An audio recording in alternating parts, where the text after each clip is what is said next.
ومن أعرض عن ذكري فإن له معيشة ضنكا ونحشره يوم القيامة أعمى قال رب لم حشرتني أعمى وقد كنت بصيرا قال كذلك أتتك آياتنا فنسيتها وكذلك اليوم تنسى রব্বুল আলামিন বলেন, যারা কোরআনের রাস্তা থেকে সত্য পথ থেকে যারা মুখ ফিরায় নিবে তাদের দুনিয়া এবং আখিরাতে তাদের জীবনকে সংকীর্ণ করে দেওয়া হবে এবং কিয়ামতের দিন তাদের চক্ষু দুইটা অন্ধ হয়ে যাবে। দুনিয়াতে তাদের জীবনটা কিভাবে সংকীর্ণ করা হবে শুনে নেন। যারা ইসলামের রাস্তায় থাকবে না, কোরআনের রাস্তায় যারা থাকবে না, তাদের রিজিকের ভিতরে সংকীর্ণতা দেখা দিবে, তাদের জীবন যাপনে বরকত হবে না, তাদের থেকে রহমত এবং বরকত কেড়ে নিবেন কে? দুনিয়ায় তারা এত অর্থ কামাবে, এই অর্থের ভিতরে বরকত হবে না। এরপরে আখিরাতের জিন্দেগি, কবরের জিন্দেগি তার সংকীর্ণ করে দেওয়া হবে। কবরের ভিতরে যখন ওই ব্যক্তিকে রাখা হবে, দুই পাশের মাটি এমন ভাবে চাপ দিবে, একটা পাজরের হাড্ডি অপর পাজরের ভিতরে ঢুকে যাবে। এরপরে কিয়ামতের দিন ওই ব্যক্তিকে অন্ধ করে তোলা হবে। হাসরের ময়দানে গোটা পৃথিবীবাসী যখন একত্রিত হয়ে যাবে, ওই ব্যক্তির চক্ষু দুইটা অন্ধ হয়ে যাবে। তখন ওই ব্যক্তি আল্লাহ রাব্বুল আলামিনকে প্রশ্ন করবে, ক্বালা রাব্বি লিমা হাশারতানি আ'মা ওয়া ক্বাদ কুনতু বাসীরা। ওই ব্যক্তি বলবে, রব্বুল আলামিন, দুনিয়াতে তো আমরা চক্ষু মানছিলাম, দুনিয়াতে আমাদের সুন্দর দৃষ্টি সমূহ ছিল, কেন আজকে আমাদেরকে অন্ধ করে দেওয়া হয়েছে? কেন আমাদের চোখ দুইটা অন্ধ করে দেওয়া হয়েছে? তখন আল্লাহ পাক বলবেন, দুনিয়াতে যেমন করে চক্ষু থাকার পরে ভালো মন্দ দেখার যোগ্যতা শক্তি থাকার পরও তোমরা চোখ থাকতেও ভালোটা তোমরা দেখতে চাও নাই, কোরআনের রাস্তায় যাও নাই, ইসলামী আন্দোলনের রাস্তায় যাও নাই, ইসলামের রাস্তায় যাও নাই, সত্যের পথে যাও নাই। দুনিয়াতে যেমন করে আমার রাস্তা থেকে মুখ ফিরাই নিয়েছিলা, ঠিক তেমনি করে আজকে আমি তোমাদের থেকে মুখ ফিরাই নিলাম এবং ওই চক্ষু তোমাদেরকে আজকে বন্ধ করে দিলাম। সুতরাং আমার প্রিয় ভাইয়েরা, কোরআনের বিরুদ্ধাচরণ করে, ইসলামের বিরুদ্ধাচরণ করে কিয়ামতের দিন আমরা চক্ষু অন্ধ হতে চাই না। আল্লাহ রাব্বুল আলামিন এমন গজব থেকে আমাদের হেফাজত করি বলি আমিন। বেঁচে থাকবো যতদিন, কোরআনের রাস্তায় থাকবো ততদিন। ঠিক কিনা বলেন? কষ্ট হচ্ছে না তো? জোরে বলেন। ফিতনা ফাসাদের জামানা। আসুন সেই কোরআনে কারিমের 61 নম্বর সূরা, সূরা সফের 10 এবং 11 নম্বর আয়াত আমি তেলাওয়াত করেছি। কষ্ট হচ্ছে না তো? আর নবীজির অসংখ্য হাদিস থেকে আমি ছোট্ট একটা হাদিস তেলাওয়াত করেছি। আল্লাহ তাআলা যদি তৌফিক দেয়, অল্প সময় কথা বলবো এই আয়াত এবং এই হাদিস থেকে বিস্তারিত কিছু আলোচনা আপনাদের সম্মুখে পেশ করব ইনশা।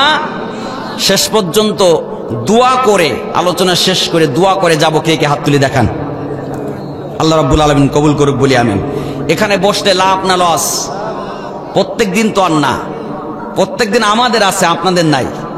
প্রত্যেক দিন 2-3 ঘন্টা করে আমরা চলতেছি, তারপরও এই খেদমতে আছি। আপনারা একটা দিন সময় দিতে পারবেন না ইনশাআল্লাহ? আল্লাহ কবুল করুন। আসুন, রব্বুল আলামিন বলেন, ইয়া আইয়ুহাল্লাযীনা আমানু হাল আদুল্লুকুম আলা তিজারাতিন তুনজিকুম মিন আযাবিন আলীম তুমিনুনা বিল্লাহি ওয়া রাসূলিহি ওয়া তুজাহিদুনা ফি সাবিলিল্লাহ।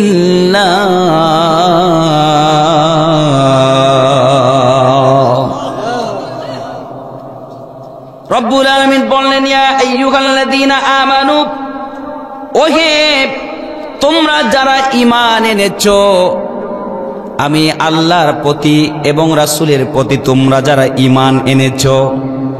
এখানে কিন্তু কোনো বেঈমানকে বলা হয়নি, কোনো কাফেরকে বলা হয়নি, কোনো মুশরিককে বলা হয়নি, কোনো খ্রিস্টানকে বলা হয়নি।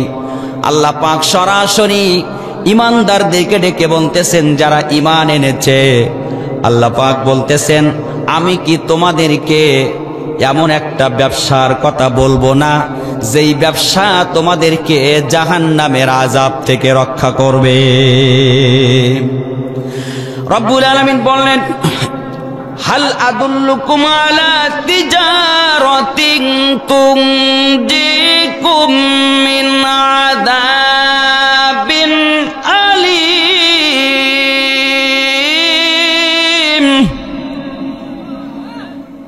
আরো আস্তে বলি, জোরে বলে আল্লাহু আকবার।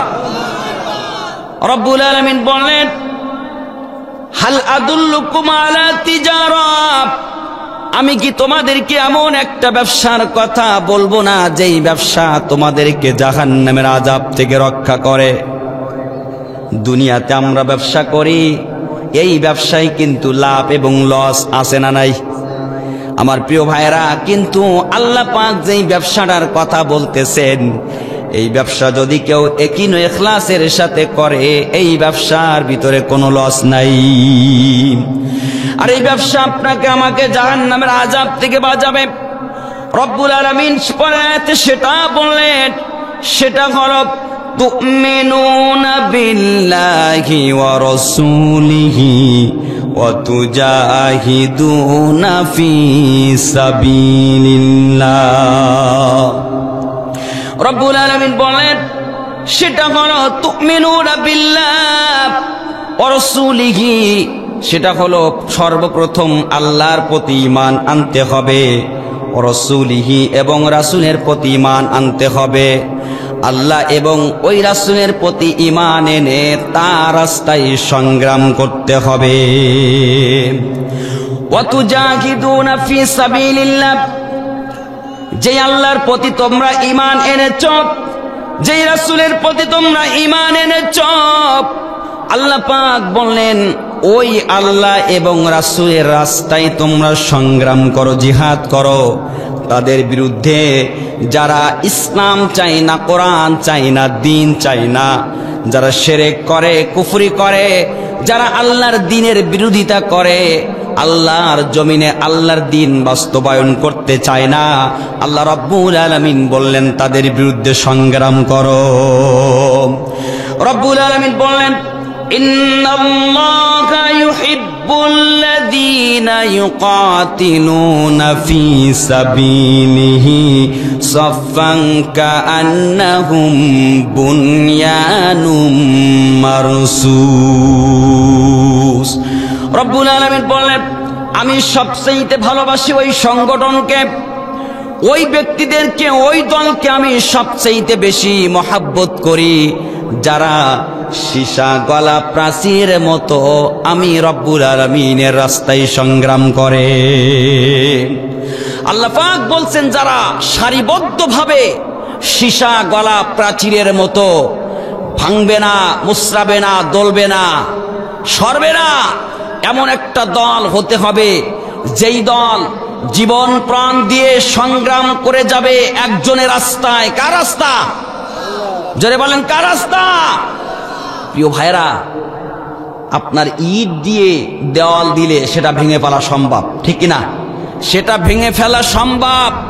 ইট আর সিমেন্ট মাটি দিয়ে দেয়াল করলে সেটা ভেঙে ফেলা সম্ভব, কিন্তু সীসা গলায় যদি কেউ প্রাচীর তৈরি করে, ওটা যেমন ভেঙে ফেলা সম্ভব নয়, ঠিক তেমনি করে কোরআনের রাস্তায়, ইসলামের রাস্তায় যারা থাকবে, সারিবদ্ধভাবে সংগ্রাম করবে, দুনিয়ার কোন শক্তি তাদেরকে পরাজিত করতে পারবে না ইনশাআল্লাহ। ঠিক কিনা বলেন? জেল, জুলুম, অত্যাচার, নির্যাতন, ফাঁসির মঞ্চ, আগুনের কুণ্ডলী যতই আসুক না কেন বাধা, এই সীসা গলা প্রাচীরের মতো দাঁড়ায় থাকা সংগ্রামী মানুষদেরকে বিচ্ছিন্ন করা যাবে না। ঠিক কিনা বলেন? আমি একটা উদাহরণ পেশ করে থাকি। মৌমাছিকে যেমন হাজার চেষ্টা করে মধু থেকে বিচ্ছিন্ন করা যায় না, ঠিক তেমনি করে মুমিনদেরকে হাজার চেষ্টা করেও কোরআন থেকে বিচ্ছিন্ন করা যাবে না। মুমিনরা ভালোবাসে একজনকে, তিনি কে? যারা বলেন তিনি কে? তার ছোট্ট একটা দৃষ্টান্ত দেই। মুমিনরা আল্লাহকে ভালোবাসে আর আল্লাহর জন্য তার জীবনকে বিলাই দিতে পারে। কেমন করে দেয় তার একটা ছোট্ট প্রমাণ দিচ্ছি। কষ্ট হচ্ছে না তো? আমার প্রিয় ভাইয়েরা, আল্লাহর নবীর সাহাবী হযরতে সাদ সালামী রাদিয়াল্লাহু তাআলা আনহু, ভালো করে খেয়াল করেন, তাফসীরের ভিতরে এসেছে আল্লাহর নবীর সাহাবী হযরতে সাদ সালামী রাদিয়াল্লাহু তাআলা আনহু। এই সাদ সালামী তিনি ছিলেন অসুন্দর একজন যুবক। 9টা মাস তিনি ইসলাম গ্রহণ করেছেন। 9টা মাস তিনি ইসলাম গ্রহণ করেছেন। একদিন হঠাৎ করে নবীজির হুজরা কানার পাশে এসে তিনি চোখের পানি ছেড়ে দিয়ে ঝরঝর করে কাঁদতেছেন। নবীজি হুজরা থেকে বাইরে হয়ে দেখে তার প্রিয় সাহাবী হযরতে সাদ চোখের পানি ছেড়ে দিয়ে কাঁদে। নবীজি বললেন, সাদ, দীর্ঘ 9টা মাস হলো ইসলাম গ্রহণ করেছ, কি হয়েছে তোমার? কেন তুমি কাঁদতেছ? বলো কি সমস্যা তোমার? সাদ বলতেছে, নবীজি, আমি দীর্ঘ 9টা মাস ইসলাম গ্রহণ করেছি ঠিকই, কিন্তু আমি আপনার সকল সুন্নাতকে আমি ফলো করার চেষ্টা করি, কিন্তু এখনো পর্যন্ত একটা সুন্নাত আমি মানতে পারি নাই, আদায় করতে পারিনি, যার কারণে আমি আশঙ্কায় আছি কিয়ামতের দিন আমার আল্লাহর কাছে জবাব দেওয়া লাগবে কিনা। নবীজি বললেন, কি তুমি এখনো মানতে পারো নাই? সাদ বললেন, রাসূলুল্লাহ, মক্কার অলিতে গলিতে আমি ঘুরেছি, আমি অসুন্দর বলে কেউ আমার সাথে মেয়ে বিবাহ দিতে চায় না। নবীজি, আমি এখনো বিবাহ করতে পারি নাই, আশঙ্কায় আছি কিয়ামতের দিন আপনি আমাকে সুপারিশ করবেন কিনা। নবীজি বললেন, সাদ, তুমি মন খারাপ করো না, তুমি দেখতে অসুন্দর হলে কি হবে? তোমার অন্তরের ভিতরে আল্লাহ রাব্বুল আলামিনের তাকওয়া আছে, অসুন্দর হলে কি হবে? আল্লাহ পাক তোমাকে ভালোবাসে, আমি তোমাকে মহাব্বত করি, সেই মহাব্বতের দৃষ্টিকোণ থেকে বলছি, এ সাদ, তুমি চিন্তা করো না, যাও যাও যাও, এই মক্কার সবচেয়ে বড় ধনী আবু আমেরের মেয়ে বিশ্ব সুন্দরী, তার সাথে আমি তোমাকে বিবাহ দিলাম। মক্কার সবচেয়ে ধনী, কোটি কোটি টাকার সম্পদ যার আছে, তার একমাত্র কন্যা বিশ্ব সুন্দরী, তার সাথে আমি তোমাকে বিয়ে দিলাম, যাও তুমি আমেরের সাথে দেখা করো। আমার প্রিয় ভাইয়েরা, হযরতে সাদ আর দেরি করলেন না, একটা দৌড় দিয়ে তিনি আমেরের বাড়ির সামনে যে যখন তিনি দাঁড়ালেন, আমের বাড়ির ভিতর থেকে বাইরে হইতেছিলেন, এমন সময় সাদের সাথে দেখা। আমের জিজ্ঞাসা করে, সাদ, কি ব্যাপার? এই পরিস্থিতিতে, এমন অবস্থায় কি জন্য তুমি আমার বাসার সামনে এসেছো? তখন বললেন, আমের রে, আমার নবীজি পাঠাইছেন, আমার নবীজি আপনার মেয়ের সাথে আমাকে বিবাহ দিয়েছেন, আপনার মেয়ের সাথে আমার বিবাহ ধার্য করেছেন। আমের তো রেগে টনটন হয়ে গেছে। আর তোমার মতো একটা অসুন্দর কালো কুৎসিত, দেখতে ভালো না, তার সাথে আমার মেয়ে বিবাহ দেব? আর নবীজি একটা সিদ্ধান্ত দিলেই হলো সব সিদ্ধান্ত মানতে হবে এমনটা তো নয়, অসম্ভব। আমি তোমার সাথে অসুন্দর কালো কুৎসিত আমি তোমার সাথে আমি আমার মেয়ে বিবাহ দিতে পারি না। আমের যখন সাদের সাথে কথোপকথন করছিলেন, ঘরের ভিতর থেকে জানালা দিয়ে সাদ আমেরের মেয়ে সমস্ত কথাগুলো শুনেছেন। সাদ মনক্ষুণ্ণ হয়ে যখন ফিরে আসতেছে, আমের ব্যাগে যে ঘরের ভিতরে প্রবেশ করলেন, আমেরের মেয়ে সামনে এসে বলতেছে, আব্বাজান আপনার এত বড় স্পর্ধা, এত বড় সাহস আপনাকে কে দিয়েছে? যেখানে নবীজি কিনা আমার বিবাহ ঠিক করেছেন সাদের সাথে, এই বিবাহ মানতে অসুবিধা আপনার কোথায়? আপনি কে? এই বিবাহ বিচ্ছিন্ন করার আপনি কে? আমার প্রিয় ভাইয়েরা, আমেরের মেয়ে যখন কড়া ভাষায় বাবার এই প্রতিক্রিয়া, এই মন্তব্যকে যখন তিনি খণ্ডন করে দিলেন, আমের বুঝতে পেরেছেন নবীজির প্রতি তার মেয়ের মহাব্বত কতটা পয়দা হয়েছিল। আমের একটা দৌড় দিলেন, দৌড় দিয়ে তিনি নবীজির দরবারে এসে নবীজির পাও দুখানা জড়াই ধরেছেন। এ রাসূলুল্লাহি, আমি ভুল করেছি, নবীজি আপনি আমাকে ক্ষমা করে দেন। নবীজি বললেন, কি হয়েছে আমের বলো? এ রাসূলুল্লাহি, আপনি সাদের সাথে আমার মেয়ে একমাত্র কন্যাকে আপনি বিবাহ বন্ধন ঠিক করেছেন, আমি সেটা মানতে অসুবিধা হচ্ছিল। আমি বাজে মন্তব্য করে আমেরকে বাড়ির থেকে তাড়াই দিয়েছিলাম। এ রাসূলুল্লাহি, আমি সিদ্ধান্ত নিলাম আমার মেয়ের সাথে আমি সাদকে বিবাহ দিব। নবীজি বললেন, আমের, হে আমের যাও, আমি তোমার জন্য দোয়া করি আল্লাহ রাব্বুল আলামিন যেন তোমার কাজে সফল করে দেয়। আল্লাহ রাব্বুল আলামিনের নবী আমেরের মাথায় হাত দিয়ে যখন দোয়া করে দিলেন, আমের এসে সাদের সাথে তার মেয়েকে বিবাহ দিলেন। বিয়ে দেওয়ার পরে সাদ এতটাই গরিব ছিল, অসহায় ছিল, তার কাছে কোনো অর্থকড়ি ছিল না। এখন স্ত্রীর মোহরানা কিভাবে আদায় করবে? সাদের কাছে তো কোনো টাকা নাই। আজকাল তো মোহরানা দেওয়া লাগে না, লাগে? বিয়ে একটা করে নিয়ে আসছে, ওগুলোর কোনো খোঁজ, স্ত্রীর হকের কোনো খোঁজ খবর নাই, আছে না নাই? মোহরানা দেওয়া লাগবে কি লাগবে না? কথা বলেন, আপনারা কি কথা বলেন না কেন? লাগবে কি লাগবে না? তা না হলে স্ত্রী বৈধ হবে না। কিন্তু ওইগুলার খোঁজ খবর নেই। ওই মরার সময় যেই কয় খেয়ে ওনার বউয়ের কাছ থেকে একটু অনুমতি নিয়ে এসো, মাপ চাই এসো, হ্যাঁ হ্যাঁ, যে কয় কি যে ওনার ওয়াইফের কাছ থেকে একটু ক্ষমা চেয়ে আসো, যারা সে মোহরানাটা মাফ করে দেয়। ঠিক বলেন, বলে করে কি করে না? কিন্তু না, স্ত্রীকে যখন আপনি বিবাহ করবেন, তার অর্থটাকে, তার প্রাপ্য, তার হক তাকে দিয়ে দিতে হবে, তা না হলে আপনার স্ত্রী বৈধ হবে না। এখন সাদ চিন্তায় পড়ে গেছে, বিবাহ তো করেছে, এখন স্ত্রীর মোহরানা কোথায় দেবে? এরপরে আল্লাহর নবী ঘোষণা করে দিলেন, ও আমার সাহাবীরা, কে আছো? সাদকে তোমরা সহযোগিতা করতে পারবে?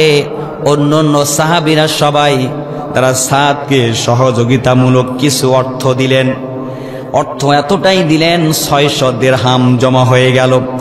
600 দিরহাম যখন সাদের কাছে আসলো, নবীজি বললেন, হে সাদ, এই 600 দিরহাম নিয়ে তোমার স্ত্রীর মোহরানা তুমি যেটা ধার্য করা আছে ওটা তুমি তাকে দিয়ে দাও, আর বাদবাকি অবশিষ্ট যে অর্থটা আছে তার জন্য কিছু হাদিয়া, কিছু কাপড় চোপড়, উপহার আদি কিনে নিয়ে যাও তোমার স্ত্রীর সাথে দেখা করো। সাদ অতি আনন্দ হয়ে 600 দিরহাম নিয়ে যখন বাজারে রওনা দিলেন, বাজারে এসে তিনি স্ত্রীর জন্য উপহার উপঢৌকন কিনতেছেন, কাপড় চোপড় অলংকার আদি কেনার জন্য যখন দোকানের সামনে দাঁড়ালেন, এমন সময় কে যেন ঘোষণা করে দিলেন যুদ্ধের ময়দানে যাওয়া লাগবে, আল্লাহর জমিনে আল্লাহর দ্বীন বাস্তবায়ন করার জন্য যাওয়া লাগবে। কে যেন ঘোষণা করে দিলেন। সাদের কর্ণে কহরে যখন ভেসে আসলো, যুদ্ধের ময়দানে যেতে হবে, আল্লাহকে খুশি করার জন্য, তার রাসূলকে খুশি করার জন্য, আল্লাহর জমিনে আল্লাহর দ্বীন বাস্তবায়ন করার জন্য সংগ্রাম করতে হবে, কাফেরদের বিরুদ্ধে যুদ্ধ করতে হবে, সংগ্রাম করতে হবে। সাদ আর দেরি করলেন না, ওই টাকা দিয়ে তিনি অন্য কিছু কেনা বাদ দিয়ে সাথে সাথে তিনি যুদ্ধের সরঞ্জামাদি কিনে তিনি সব কিছু ফেলে তিনি যুদ্ধের ময়দানে রওনা দিলেন। সারা রাত তিনি যুদ্ধ করলেন, তার কোনো খবর নাই কোথায় বাসর রাত, কোথায় প্রিয়তমা স্ত্রী, কোথায় স্ত্রীর হাদিয়া, এইগুলার কোনো খবর তার কাছে নাই। তিনি একগ্র চিত্তে এক নিয়তে তিনি সারা রাত কাফেরদের বিরুদ্ধে তিনি যুদ্ধ করলেন। যুদ্ধ করে ভোরবেলা সাদকে যখন শহীদ করে দেওয়া হলো, সাদকে যখন দ্বিখণ্ডিত করে দেওয়া হলো, আল্লাহর নবী আলাইহিস সালাতু ওয়াস সালাম পরের দিন সকালবেলা যখন কাফেররা পরাজিত হয়ে বিদায় নিয়ে চলে গেলেন, নবী আলাইহিস সালাতু ওয়াস সালাম যুদ্ধময় এলাকা পর্যবেক্ষণ করার জন্য যখন গেলেন, যুদ্ধময় এলাকা পর্যবেক্ষণ করার জন্য গেলেন, নবী আলাইহিস সালাতু ওয়াস সালামের সঙ্গী হিসাবে গেলেন আবু লুবাবা রাদিয়াল্লাহু তাআলা আনহু। লুবাবা রাদিয়াল্লাহু তাআলা আনহুকে নিয়ে নবীজি যখন যুদ্ধময় এলাকায় গেলেন, নবীজি খুঁজতেছেন, লুবাবাও খোঁজে, বিভিন্ন সাহাবীদের লাশ পড়ে আছে। নবীজি তাদের খবর নেওয়ার জন্য যখন সামনে অগ্রসর হলেন, একের পর এক তিনি শাহাদায়ে কেরামের লাশগুলা অতিক্রম করতেছিলেন। একটু সামনে যাওয়ার পরে লুবাবা তাকাই দেখে একজন ব্যক্তি ভূত হয়ে পড়ে আছে, তার কল্লা থেকে ধর থেকে কল্লাটা দ্বিখণ্ডিত করা। লুবাবা যে সামনে যে তিনি ওই লাশটা চিৎ যখন করলেন, তাকাই দেখলেন ওটা অন্য কারোর লাশ নয়। লুবাবা তাকাই দেখে ওটা আল্লাহর নবীর প্রিয় সাহাবী হযরতে সাদের লাশ। লুবাবা ডাক দিয়ে বললেন, রাসূলুল্লাহ, আপনার সাদ কি পাওয়া গিয়েছে? নবীজি দৌড়ে যে সাদের সামনে যে দাঁড়ালেন, সাদের চারদিকে তাকায় নবীজি চোখের পানি ছেড়ে দিয়ে কাঁদে, চোখের পানি ছেড়ে দিয়ে কাঁদতেছেন। নবীজির চোখের পানি গুড়া দাড়ি মোবারক ভিজে জর্জর করে নিচে পড়ে। হঠাৎ করে নবীজি আসমানের দিকে তাকালেন। আসমানের দিকে তাকানোর পরে নবীজি মুস্কি হাসি দিয়ে তার চক্ষুটাকে তিনি নিম্নগামী করলেন। লুবাবা জিজ্ঞাসা করলেন, ইয়া রাসূলুল্লাহ, এমন দৃশ্য আমরা কোনোদিন দেখিনি। ইয়া রাসূলুল্লাহ, আপনি সাদের চেহারার দিকে তাকায়ে কেন কাঁদলেন? তারপরে কেন আপনি আসমানের দিকে তাকালেন? ইয়ার পরে আপনি মুস্কি হাসি দিয়ে কেন চক্ষুটাকে নিম্নগামী করলেন, মাথা নিচু করলেন? নবীজি বললেন, লুবাবা রে, যার চেহারার সামনে আমি দেখতেছি উনি সাধারণ কোনো মানুষ না। গতকালকে যার বিবাহ হয়েছিল, আজকে রাত্রে, গত রাত্রে তার ফুল সজ্জারা ছিল, নতুন স্ত্রীর সাথে তার বাসর ছিল। এই সাদ যখন বাজারে স্ত্রীর জন্য হাদিয়া কিনতে গিয়েছিলেন, যখন তার কর্ণে কহরে বেশি আসলো, আল্লাহর জমিনে আল্লাহর দ্বীন বাস্তবায়ন করতে হবে, কাফেরদের বিরুদ্ধে সংগ্রাম করতে হবে। কোথায় তার প্রিয়তমা স্ত্রী, কোথায় সে আরামের বাসর ঘর, সব কিছু ফেলে আমার সাদ যুদ্ধের সরঞ্জাম আদি কিনে জিহাদে রওনা দিয়েছিলেন। এই জন্য আমার সাদের চেহারার দিকে তাকালে আমার মায়া লাগে, আমার সাদের চেহারার দিকে তাকালে আমার মায়া লাগে, আমি সইতে পারি না। হে লুবাবা, আমি আসমানের দিকে তাকায়ে দেখলাম আল্লাহ রাব্বুল আলামিন সমস্ত জান্নাতের দরজাগুলা আমার সাদের জন্য খুলে দিয়েছেন, এবং জান্নাতের হুরগুলা দৌড়ায় আসতেছে আমার সাদকে নেওয়ার জন্য। আর তাদের কাপড় চোপড়গুলো এলোমেলো হয়ে যাচ্ছিল, এই জন্য আমি লজ্জায় চক্ষুটাকে নিম্নগামী করেছি। আমার প্রিয় ভাইয়েরা, এটাই ছিল সাহাবায়ে কেরামের আদর্শ। এটাই ছিল সাহাবায়ে কেরামের আল্লাহ এবং তার রাসূলের প্রতি মহব্বত। দুনিয়ার মহব্বতে তারা আল্লাহকে ভুলে যায় নাই। এজন্য আল্লাহ রাব্বুল আলামিন বলছেন ওয়াতুজাহিদুনা ফি সাবিলিল্লাহ।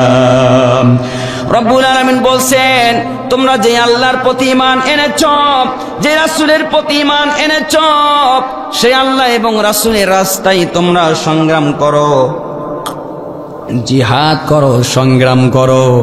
আমি রব্বুল আলামিন তোমাদের সাথে আছি। আর এটা এমন একটা ব্যবসা, এই ব্যবসায় তোমাদের ক্ষয় নাই। রব্বুল আলামিন বলেন বিআমওয়ালিকুম ওয়া আনফুসিকুম যালিকুম খায়রুল লাকুম ইন কুনতুম তা'লামুন। রব্বুল আলামিন বলেন জান এবং মাল দিয়ে, তোমাদের জান এবং মাল দিয়ে তোমরা ওই আল্লাহর রাস্তায় সংগ্রাম করো, জিহাদ করো, আল্লাহর জমিনে আল্লাহর দ্বীন বাস্তবায়ন করার চেষ্টা করো। সুতরাং আমরা যারা মুসলমান আছি, আমাদের কাজ হচ্ছে আল্লাহর জমিনে আল্লাহর দ্বীন নিয়ে সংগ্রাম করা। ঠিক কিনা বলেন? কোরআনের রাস্তায়, ইসলামের রাস্তায় যারা সংগ্রাম করবে না, ওরা মুসলমান হতে পারে না। ঠিক কিনা বলেন? বেঁচে থাকবো যতদিন কোরআনের সাথে থাকবো ইনশাআল্লাহ। সম্মানিত প্রিয় ভাইরা, আল্লাহর নবী আলাইহিস সালাতু ওয়াস সালাম বলছেন তোমরা দুইটা জিনিসকে আঁকড়ে ধরো, তোমরা কোনোদিন পথভ্রষ্ট হবে না। কয়টা জিনিস? দুইটা। নবীজি বলেছেন তারাকতু ফীকুম আমরাইন, দুইটা জিনিসকে তোমরা আঁকড়ে ধরো, লান তাদিল্লু মা তামাসসাকতুম বিহিমা। নাম্বার 1 হলো কিতাব আল্লাহি আযজা ওয়া জাল। নবীজি বলেছেন নাম্বার 1 হলো আল্লাহ রাব্বুল আলামিনের কোরআনে কারীম, আর 2 নাম্বার হলো সুন্নাতা রাসূলিহি। 2 নাম্বার হচ্ছে আল্লাহর নবীজির সুন্নাত, আল্লাহর কোরআন আর নবীজির সুন্নাত। এই দুইটাকে যদি আঁকড়ে ধরতে পারি আর এই দুইটাকে সামনে রেখে যদি সংগ্রাম করতে পারি, তাহলে জিন্দেগিতেও পথভ্রষ্ট হওয়া লাগবে না, পথভ্রষ্ট হব না। সুতরাং এই দুইটা জিনিসের জন্য সংগ্রাম করতে হবে। সম্মানিত প্রিয় ভাইরা, বর্তমান সময় আমরা কিন্তু ইসলামটাকে সেটে ছুটে একেবারে যার যার মতো ব্যবহার করতেছি। ঠিক কিনা বলেন? হ্যাঁ, ইসলামটাকে সেটে ছুটে একেবারে ছোট করে যার যেভাবে সুবিধা সে সেইভাবে আমরা ব্যবহার করতেছি। মনে চাইলে নামাজ পড়ি তো পড়ি না। ঠিক কিনা বলেন? বলেন, ইচ্ছা করে ইচ্ছা জাগলো তো নামাজ পড়লাম, নাই তো পড়লাম না। অধিকাংশ মানুষ নামাজ রোজার ধার ধারে না, আছে না নাই? পরিপূর্ণ ইসলাম যদি আপনি আমি না মানি, তাহলে মুসলমান হওয়া যাবে? জোরে বলেন। ইসলামী আন্দোলন করতে পারবে সে, পরিপূর্ণ ইসলাম মানবে যে। ঠিক কিনা বলেন? পরিপূর্ণ ইসলাম যদি না মানি, তাহলে ইসলামী আন্দোলন করা যাবে? কোরআন নিয়ে আন্দোলন করা যাবে? পরিপূর্ণ ইসলাম মানতে হবে। মসজিদে যেয়ে দেখেন 2-3 জন মুসল্লি, আছে না নাই? জোরে বলেন। কষ্ট হচ্ছে মনে হয় আপনাদের? হ্যাঁ, 2-3 জন করে মুসল্লি। কিয়ামতের দিন জান্নাতবাসী এবং জাহান্নামবাসী থাকবে পাশাপাশি। তো যখন পাশাপাশি থাকবে, তখন জান্নাতীরা জাহান্নামীদেরকে ডেকে ডেকে বলবে যে আনিল মুজরিমিন, হে অপরাধীরা, তোমরা কেন জাহান্নামে এসেছো? তোমার তো আমার বাড়ির পাশে বাড়ি ছিল, আব্দুল কুদ্দুস, আব্দুস সবুর, হ্যাঁ, জাহাঙ্গীর আলম, কবিরুল ইসলাম, কি সুন্দর সুন্দর নাম গো, কিন্তু তোমরা জাহান্নামে আসছো কেন? জান্নাতীরা জিজ্ঞাসা করবে যে তোমরা কেন জাহান্নামে? মা সালাকাকুম ফি সাকার, কিসে তোমাদেরকে সাকারে নিক্ষেপ করেছে, কিসে তোমাদেরকে জাহান্নামে নিক্ষেপ করেছে? তখন ওই জাহান্নামীরা বলবে 4টা কাজ আমরা, 4টা অপরাধ আমরা করেছিলাম, যেই অপরাধের কারণে আজকে আমরা জাহান্নামে এসেছি। কয়টা? জোরে বলেন, কয়টা? জানার দরকার আছে না নাই? তখন তারা বলবে 4টা কাজ আমরা করেছিলাম, এই 4টা কর্মের কারণে আজকে আমরা জাহান্নামে এসেছি। নাম্বার 1 হলো ক্বালু তারা বলবে লাম নাকু মিনাল মুসাল্লিন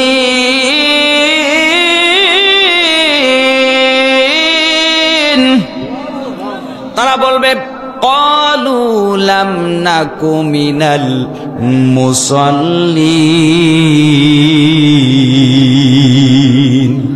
তারা বলবে এ জান্নাতীরা আমরা জাহান্নামে এসেছি কারণ আমরা মুসল্লিদের অন্তর্ভুক্ত ছিলাম না, আমরা নামাজ পড়তাম না। ফজরের যখন আজান দিত কোলবালিশ লেপ খাতা জড়ে আমরা ঘুমায়ে থাকতাম, আমরা নামাজ পড়তাম না। আজানের ধ্বনি যখন কর্ণে কহরে আসতো তখন অন্যদিকে চলে যাইতাম, নামাজের সাথে আমাদের সম্পর্ক ছিল না, নামাজের সাথে আমাদের সম্পর্ক ছিল না। নামাজের কথা বললে বলতে সময় নেই। হ্যাঁ, আপনাদের দিকের মানুষ মনে হয় এরকম না, সবাই নামাজ পড়ে মনে হয় নাকি? আমাদেরও দিকে আছে। আমি আমার এক মুসল্লির বলতেছি ভাই নামাজ পড়বেন না, কয় ওইসব সিস্টেম আজকাল নেই, ওসব সিস্টেম আজকাল নেই। তাই বললাম তাই কেন? কয় ওসব সময় এখন সময় নেই, নামাজ পড়ার সময় নেই। তা আমি চিন্তা করলাম যে সিস্টেম যেহেতু নাই, এখন যদি এর সামনে এক গাদা কোরআন হাদিস ঝাড়ি ফেরবে না, এর একটু অন্যভাবে ফেরাইতে হবে। তো আমি তখন বলতেছি আচ্ছা ঠিক আছে, সিস্টেম যেহেতু নাই তাহলে থাক।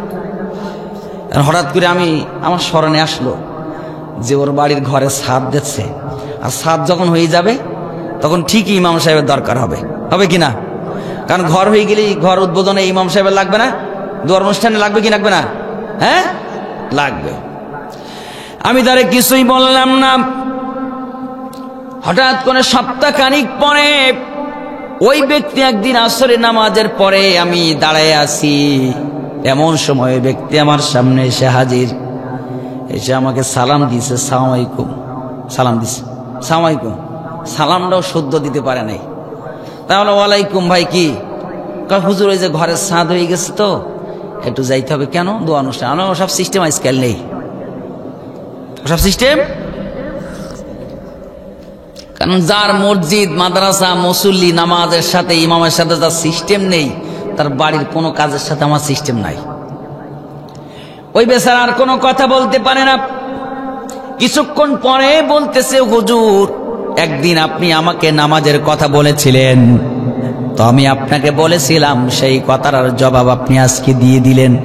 হুজুর আমি আজকের থেকে ওয়াদা করতেছি জীবনে যতদিন বাঁচবো নামাজ আর ত্যাগ করব না। হেদায়েত দেওয়ার মালিককে।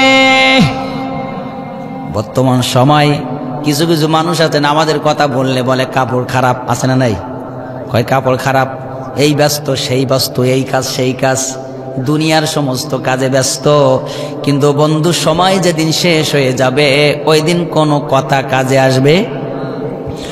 ওরে মানুষ ওই চোবে হুশ দুনিয়ার পিছে, কি জবাব দিবি রে তুই মাওলারি কাছে? হায় কি জবাব দিবি রে তুই মাওলারি কাছে? ওরে মানুষ ওই চোবে হুশ দুনিয়ার পিছে, কি জবাব দিবি রে তুই আল্লাহরি কাছে? হায় কি জবাব দিবি রে তুই মাওলারি কাছে? রাত দিনই দৌড়া দৌড়ি, বিশ্রামের সুযোগটা নাই। নামাজ রোজা দূরের কথা, আল্লাহর নামটাও মুখে নাই, ঠিক না? রাত দিনই দৌড়া দৌড়ি, বিশ্রামের সুযোগটা নাই। নামাজ রোজা দূরের কথা, আল্লাহর নামটাও মুখে নাই। মরণকালে টাকা কি কারো সঙ্গেতে গেছে? মরণকালে টাকা কি কারো সঙ্গেতে গেছে? কি জবাব দিবি রে তুই মাওলারি কাছে? গাই কি জবাব দিবি রে তুই মাওলারি কাছে? ওরে মানুষ ওই চোবে হুশ দুনিয়ার পিছে, কি জবাব দিবি রে তুই আল্লাহরি কাছে? দুনিয়ারি মোহে পড়ে আল্লাহকে গেছো ভুলিয়া, জানো কি কবে কখন ছাড়তে হবে এই দুনিয়া, ঠিক না? দুনিয়ারি মোহে পড়ে মাওলাকে গাছ ভুলিয়া, জানো কি কবে কখন ছাড়তে হবে এই দুনিয়া। তোর পিছে মহা বিপদের সংকেত আছে, তোর পিছে মহা বিপদের সংকেত আছে। কি জবাব দিবি রে তুই আল্লাহর কাছে, গায়ে কি জবাব দিবি রে তুই মাওলার কাছে। ওরে মানুষ চোবে ঘুষ দুনিয়ার পিছে, কি জবাব দিবি রে তুই আল্লাহর কাছে। হারাম হালাল না মানিয়া কত টাকা করছো কামাই, এত টাকা রাখবা কোথায়, কাফনের তো পকেট নাই, ঠিক না আছে? হারাম হালাল না মানিয়া কত টাকা করছো কামাই, এত টাকা রাখবা কোথায়, কাফনের তো পকেট নাই।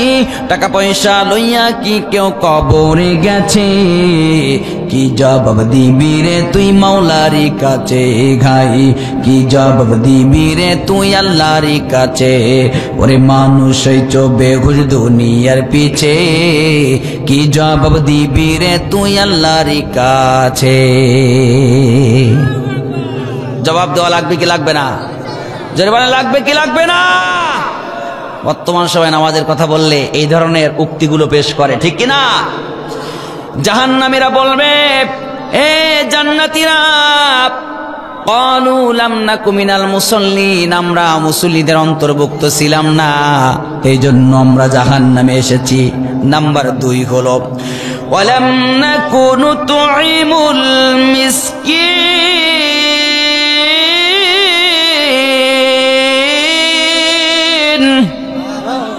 দ্বিতীয় নম্বর অপরাধ আমরা করেছিলাম, এতিম মিসকিনদেরকে আমরা খেতে দেইনি, তাদের হকগুলা মেরে খেয়েছিলাম, এই জন্য আজকে আমাদের জাহান্নামে আসা লেগেছে। তাদেরকে দান সদকা তো করিনি, তাদের জন্য যে মালগুলো বাজেট হয়েছে ওগুলাও খাইছি। হ্যাঁ, এতিম মিসকিনের মাল যারা ভক্ষণ করে ওরা জান্নাতে যাবে? আরে কথা বলেন না কেন? জান্নাতে যাবে না।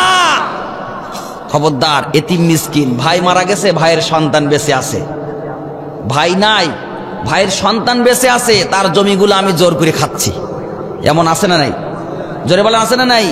শরিকির জমি জোর করে ফাঁকি দিয়ে খায়, এমন ডাকাইত আছে না নাই?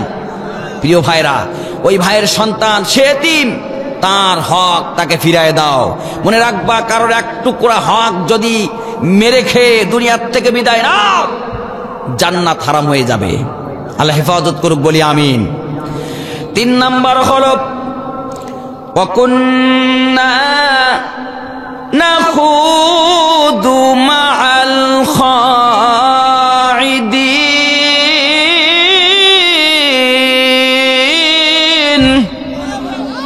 জাহান্নামীরা বলবে, হে জান্নাতীরা, 3 নাম্বার অপরাধ আমরা করেছিলাম, ওয়াকুন্না নাখুদু মাআল খাইদিন, আমরা সমালোচনাকারীদের সাথে সমালোচনা করতাম।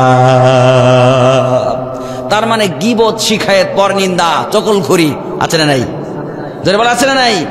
আমি বলি, বর্তমান এক একটা চায়ের দোকান এক একটা পার্লামেন্ট, ঠিক না? এক একটা চায়ের দোকান এক একটা পার্লামেন্ট। হাদিস কোরআনের মাসালা ইমামরা আর কি জানে? চার দোকানে যারা বসে থাকে ওরাই জানে। হ্যাঁ, দেখবেন সকালবেলা ফজরের নামাজ পড়ে যে টুপি মাথায় দিয়ে, হ্যাঁ, তসবিহ হাতে, রোমাল ঘাড়ে দিয়ে।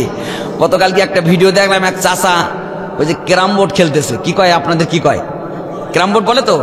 মুখে বিড়ি আর গলায় একটা হাজি রোমাল পেছানোর, মাথায় টুপি। এখন ওই যে ছেলেরা, যুবকরা আবার ওর ভিতরে মিউজিক দিয়ে একটা ফিট করে দিয়েছে, মুরব্বি মুরব্বি ফিট করে দিয়েছে। হ্যাঁ, মানে বিড়ি সিগারেট হাতে এক একবার টান দেয় আর এক একটা ছক্কা মারে এইভাবে। আহা রে, ওই যে চাচারা যেই দেখবেন, মুরব্বি অনেক, সবাই না, হ্যাঁ, চার দোকানে বসে এক হাতে বিড়ি আর এক হাতে চায়ের কাপ, এইবার শুরু করে দেয়। এলাকার ইমাম থেকে, মসজিদের ইমাম থেকে শুরু করে একেবারে ইউনিয়ন পর্যায়ের নেতা পর্যন্ত 14 গোষ্ঠী উদ্ধার করে ছাড়ে। কয় আমাদের হুজুর না, দেখবা সকালবেলা ফজরের নামাজে এত বড় সূরা ধরে না, দাঁড়াইতে পারিনি। আরেকজন পাশের থেকে কয় হ্যাঁ হ্যাঁ ঠিক ঠিক ঠিক, আর চালা তো চা ঘুরতেছে, আর কয় ঠিক ঠিক ঠিক। হ্যাঁ, তাহলে যারা সমালোচনা করছে আর যারা শুনতেছে এরা সকলেই অপরাধী, ঠিক কিনা বলেন? আল্লাহ পাক বলছেন ফাইনাল লিসানা জুরমুহু, ফাইনাল লিসানা জিরমুহু সগীরু ওয়া জুরমুহু কাবীর। হ্যাঁ, জবানটা হচ্ছে ছোট্ট আর এর কাজটা হচ্ছে বড়। এই ছোট্ট জবান দিয়ে যদি কেউ একবার মিথ্যা কথা বলে ৭,৫০০০ বছর জাহান্নাম তার আমলনামে উঠে যায়। আর এই ছোট্ট জবানে যদি কেউ একবার সুবহানাল্লাহ বলে তাহলে ওই বান্দার নামে জান্নাতে একটা গাছ রোপণ করা হয়, যেই গাছের ছায়া ৫০০ বছর একটা ঘোড়া দৌড়ালেও ছায়া শেষ করতে পারবে না। সুবহানাল্লাহি ওয়া বিহামদি। সুতরাং এই জবান দিয়ে মিথ্যা কথা বলা যাবে, গীবত করা যাবে, পরনিন্দা করা যাবে, চখলখুরি করা যাবে। কিছু কিছু মানুষ আছে ও খারাপ, ওইটি খারাপ, ওইটি খারাপ, ওইটি খারাপ, ওইটি খারাপ, সবাই খারাপ, মানে অন্যের ফাঁসা ফুটো গুনি বেড়ায়, খুঁজে বেড়ায়, এমন সিদ্রাম্বেষণ ব্যক্তি আছে না নাই? যারা বলেন আছে না নাই? প্রিয় ভাইয়ের, আমি ছোট্ট একটা উদাহরণ দিচ্ছি। আশরাফ আলী থানভী রহমাতুল্লাহি আলাইহি উদাহরণটা পেশ করেছেন। উদাহরণটা হচ্ছে, ও ভাই, এ ভাই কোথায় যায়? হ্যাঁ, আচ্ছা, ছোট্ট একটা উদাহরণ দিচ্ছি ভাই। উদাহরণ হচ্ছে আশরাফ আলী থানভী বলেছেন, ঈদের নতুন চাঁদ উঠলে একজন মহিলা, বাচ্চারা, তার কোলে একটা বাচ্চা আছে, বাচ্চাটাকে নিয়ে আর এলাকার যুবকদেরকে নিয়ে মাঠের মধ্যে গিয়েছে আনন্দ উল্লাস করবে, নতুন চাঁদ উঠেছে। তো এখন চাঁদ এখনো পরিষ্কার দেখা যায়নি, একটু মেঘাচ্ছন্ন আছে আকাশ। তো ওই মহিলার বাচ্চার হঠাৎ করে কোলের ভিতরে ওই বাচ্চারা পায়খানা করে দিয়েছে। হ্যাঁ, তো মহিলা বাচ্চার ছেলেদেরকে বলতেছে, দেখো চাঁদ তো এখনো ক্লিয়ার দেখা যায়নি, তো তোমরা ক্লিয়ার দেখা গেলে আমাকে একটু ডাক দিও, আমি আমার বাচ্চাটাকে একটু ধোয়াই নিয়ে আসি। তো এখন বাচ্চাটাকে যখন ধোয়াইতে আসছে, তো বাচ্চাটাকে অর্ধেক কেবল ধোয়ানো শেষ হয়েছে, এমন অবস্থায় বাচ্চারা মাঠের থেকে চিৎকার দিয়ে উঠছে, চাঁদ দেখা গিয়েছে। হ্যাঁ, সুখবর।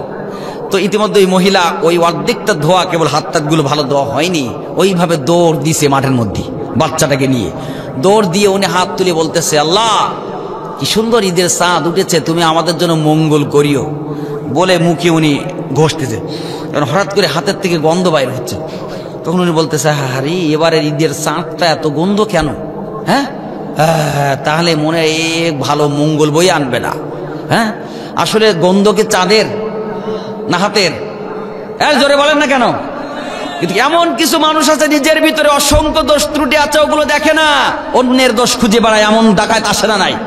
জোরে বলে আছে না নাই? সুতরাং এই কাজ যারা করে আর যারা শোনে এরা জাহান্নামী। এরা কি? জাহান্নামী। আল্লাহ পাক বলছেন, ওয়াকুন্না নাখুদু মাআল খায়দিন। জাহান্নামীরা বলবে, আমরা গীবত করেছিলাম, চকলকুরি করেছিলাম, পরনিন্দা করেছি, মিথ্যা কথা বলেছি, সমালোচনা করেছি, সেগুলো শুনেছি, বলেছি, সেই আসরে যে বসেছি, এজন্য আজকে আমরা জাহান্নামে এসেছি। আমার প্রিয় ভাইয়েরা, এবার ৪ নাম্বার বলবে, ওয়াকুন্না নুকাযযিবু বিয়াউমিদ্দিন।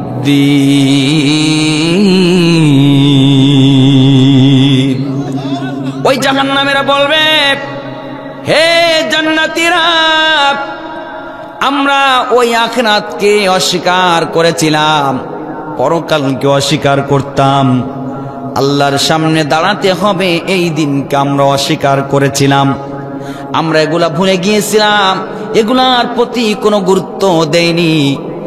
আর এগুলার প্রতি গুরুত্ব না দেওয়ার কারণে আমাদের অপরাধগুলো বেড়েই চলেছিল। তারপরে তারা বলবেন, হাত্তা আতানাল ইয়াকিন।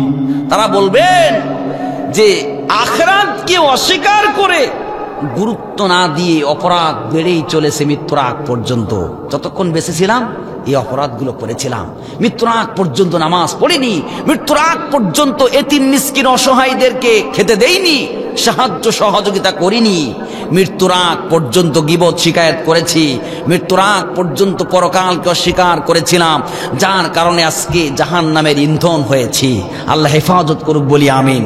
সুতরাং মুসলমান ভাইয়েরা, যারা নামাজ পড়ে না ওরা মানুষই না। যারা নামাজ পড়ে না ওরা কি? মানুষই না। মানুষ বলে পরিচয় দিতে হলে নিজের বিবেকের কাছে প্রশ্ন করুন। আবেগ দিয়ে ইসলাম চলে না, ইসলাম চলে বিবেক দিয়ে। আপনি মুসলমান বলে দাবি করবেন, মুসলমান বলে নিজেকে পরিচয় দিবেন, আপনার ভিতরে নামাজ নাই, রোজা নাই, দিন নাই, ইসলাম নাই, ইসলামী আন্দোলন নেই, কোরআন নেই, কোনো কিছুই নাই, অথচ আপনি নিজেকে মুসলমান বলে দাবি করছেন। কিসের ভিত্তিতে আপনি মুসলিম বলে পরিচয় দেন? মুসলমান বলে পরিচয় দিবেন তখন, 5 ওয়াক্ত নামাজ পড়বেন যখন, মুসলমান বলে পরিচয় দিবেন তখন, কোরআন নিয়ে ইসলাম নিয়ে সংগ্রাম করবেন, বাতিলদের বিরুদ্ধে রুখে দাঁড়াবেন যখন। আজকে ভারতে একের পর এক মসজিদগুলো ভাঙতেছে, ঠিক কিনা বলেন? ভাঙতেছে কিনা? মুসলমানের রক্ত নিয়ে হোলি খেলা করছে ভারতের মোদি, হ্যাঁ? আর আমাদেরকে ভয় দেখায়।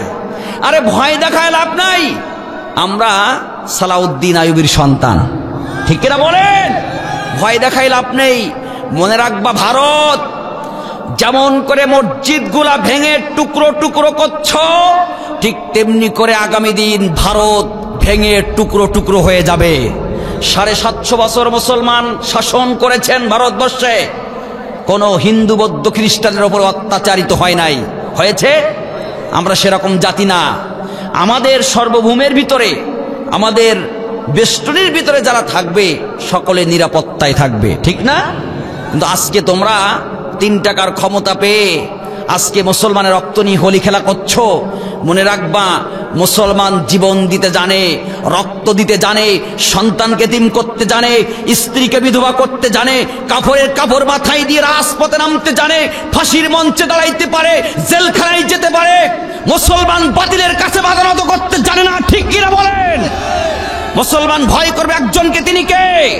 যারা বলেন তিনি কে? সুতরাং বেঁচে থাকবো যতদিন, কোরআনের রাস্তায় থাকবো ততদিন, ঠিক কিনা বলেন? মনে রাখবা মুসলমান, একটা কথা মনে রাখবা, তাদের অস্ত্র থাকতে পারে, সৈন্য থাকতে পারে, কিন্তু আমাদের ইমানের পাওয়ার আছে, ঠিক কিনা বলেন? আর আমাদের সাথে একজন আছে, তিনি কে? যারা বলেন তিনি কে? সুতরাং আমাদেরকে কোরআন নিয়ে আন্দোলন করতে হবে। আমাদের সীসা গলা প্রাচীরের মতো দাঁড়ায় থাকতে হবে বাতিলদের মোকাবেলায়। আজকে আমরা বিভিন্ন দলে বিভক্ত হয়ে যাচ্ছি, এ অমুক দল, অমুক দল, অমুক দল, বিভিন্ন দলে বিভক্ত হয়ে যাচ্ছি।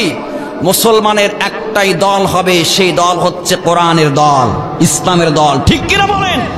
কারণ নবীজি বলেছেন, বনী ইসরাইলের ভিতরে দল ছিল 72টা, আর আমার উম্মতের ভিতরে দল হবে 73টা। একটা দল জান্নাতে যাবে আর সব জাহান্নামে, ঠিক কিনা বলেন?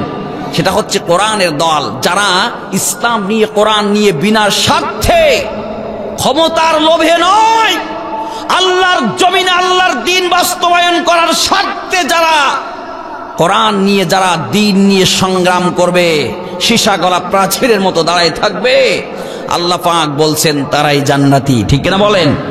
আমার সম্মানিত প্রিয় ভাইরা, সুতরাং আমরা ভয় করব একজনকে, তিনি কে? যারা বলেন তিনি কে? আপনার আমার খাওয়ানোর মালিক কে?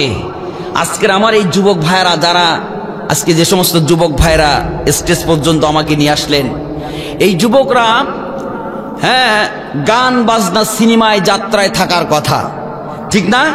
এখানে যদি গান বাজনা দিতেন এই যুবকরা, আমাদের কিছু করার ছিল? ওই যে ওই সাইডে হচ্ছে, বাজতেছে, ওদের ভিতরে দিন নাই। কিন্তু আজকে এই এলাকার যুব সমাজ, কলিজার টুকরা যুব সমাজ, তাদের জন্য দোয়া করি, আল্লাহ যেন তাদেরকে ইসলামী আন্দোলনের ছায়াতলে কবুল করে। প্রিয় ভাইয়ের, আজকে কত সুন্দর কোরআনের আয়োজন করেছেন। এলাকার মানুষের এসে এখানে বসার দরকার ছিল কি ছিল না? ছিল কি ছিল না? ছিল না, ছিল। কিন্তু আজকে তারা, আপনারা, আল্লাহ পাক আপনাদের কবুল করছে বলে এসছেন, আর অনেকে দেখেন বাজারে ঘোরাফেরা করছে। আসলে হেদায়েতের মালিককে, হেদায়েত সবার কপালে জোটে না। সুতরাং সম্মানিত প্রিয় ভাইরা, আমরা বাতিলের চোখ রাঙানিকে ভয় পাই না, আমরা আল্লাহকে ভয় করব। নবীজি বলেছেন, 2টা জিনিসকে তোমরা আঁকড়ে ধরো। 1 নম্বর হচ্ছে কিতাব, আল্লাহর কিতাব আঁকড়ে ধরবেন। এর ভিতরে সব আছে, খুলে কখনো দেখেছেন? হ্যাঁ, দেখেছেন? ও ভাই, যখন এটা নিয়ে আমরা পড়তে বসি, রাতকে রাত কেটে যায়। কোরআনের তাফসীর যখন সামনে এরকম খিলায় রাখি, খুলে পড়তে শুরু করি, কোথায় ঘুম, কোথায় কি, কিছুই মনে আসে না, পড়তেই থাকি। নবীজি আলাইহিস সালাতু ওয়াস সালাম, তিনি একদিন প্রশ্ন করলেন হযরত আবু বকর, যে রাসূলুল্লাহ, আপনি তো বুড়া হয়ে গেছেন। শ্বশুর জামাই তো একটু রসিকতার সাথে বলতেছে, রাসূলুল্লাহ, আপনি তো বুড়ো হয়ে গেছেন। নবীজি বললেন, আবু বকর রে, কোরআনের কয়েকটা সূরা আমাকে বুড়া করেছে। কি করেছে? বুড়া করেছে। কোরআনের কয়েকটা সূরা, হ্যাঁ, সূরা মুজাম্মিল, মুদ্দাসির, হ্যাঁ, তারপরে সূরা তাকাসুর, হ্যাঁ, তারপরে আপনার সূরা জুমার, এই সমস্ত সূরাগুলা আমাকে বুড়া করেছে। মানে জাহান্নামের আয়াতগুলা যখন নবীজি পড়তেন তখন চোখের পানি ঝরঝর করে ছেড়ে দিতেন, দাড়ি মোবারক ভিজে টপ টপ করে পানিগুলা নিচে পড়তেন। কিন্তু আজকে আমাদের কোনো খোঁজ খবর নাই।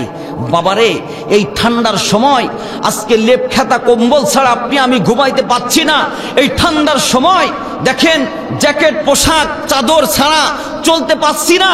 অথচ এখন যদি মারা যায় ওই ঠান্ডার ভিতরে মাটির ওপরে কাদার ওপরে আপনাকে আমাকে শোয়াই দেওয়া হবে। না আছে খেতা বালিশ, না আছে কম্বল, না আছে লেপ তোশক, না আছে সাথী, কোনো কিছুই তো নাই। একা এসেছি, একা যেতে হবে।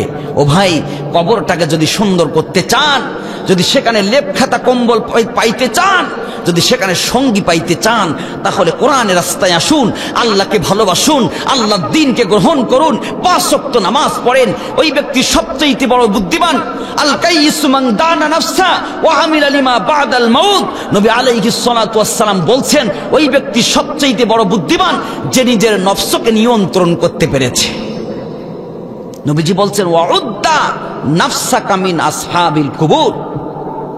ওহে, তুমি তোমার নফসকে বুঝাও, প্রত্যেকটা নফস হলো কবরবাসী। আমরা কিন্তু প্রত্যেকে কবরবাসী, ঠিক না? আমি এখন আপনাদের এখান থেকে বাসা পর্যন্ত পৌঁছাইতে পারবো, এই গ্যারান্টি আছে? আপনার আমার কোনো গ্যারান্টি আছে?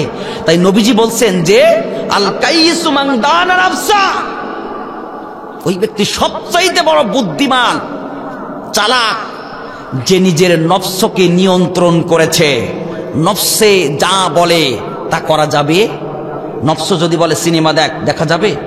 গান শোন, শোনা যাবে। নামাজ কাজা করা যাবে। তাফসীর মাহফিলে যাওয়া যাবে না, করা যাবে। প্রিয় ভাইরা, নফসকে নিয়ন্ত্রণ করতে পেরেছে। ওয়া আমিলা লিমা বাদাল মাউত, আর মৃত্যুর পরের জিন্দেগির জন্য কাজ করে। মৃত্যুর পরের জিন্দেগির নাম কি? কথা বলে না। মরার পরের জিন্দেগির নাম কি? আখিরাত। আখিরাতের জন্য কাজ করে। আল্লাহর নবী আলাইহিস সালাতু ওয়াস সালাম বললেন, যে ব্যক্তি দুনিয়ার 60-70 বছরের জিন্দেগি পেয়ে আখিরাতকে সুন্দর করে সাজাই নিল, আখিরাতকে গুছাই নিল, ওই ব্যক্তি দুনিয়াতে সবচেয়ে বড় বুদ্ধিমান। আপনি আমি চিরজীবন থাকতে পারবো না। এই ক্ষণস্থায়ী জিন্দেগিতে একদিন 2 দিন 1 ঘন্টা 2 ঘন্টা করে আপনার আমার সময় চলে যায়। নবীজি বললেন, রাত যখন গভীর হয়ে যায় তখন গোটা পৃথিবীর মানুষ এই রাতে 3 ভাগে বিভক্ত হয়ে যায়।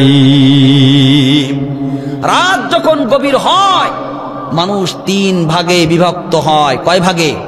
3 ভাগ। 1 ভাগ মানুষ হল তারা এই রাত যখন গভীর হয় ইশার নামাজ আদায় করে তারা ঘুমায়ে পড়ে আর ফজরের নামাজ পড়ে।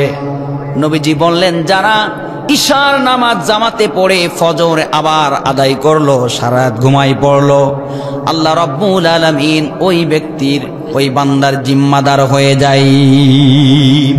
সারাটা রাত ওই বান্দার জিম্মাদার কে হয়? আওয়াজ দিয়ে বলেন, কে? আল্লাহ। 2 নম্বর হলো, এমন এক সিন আছে, রাত যখন গভীর হয়ে যায় তারা চুরি ডাকাতি বদমাশি জেনা ব্যভিচারী বিভিন্ন কাজে তারা লিপ্ত হয়ে যায়।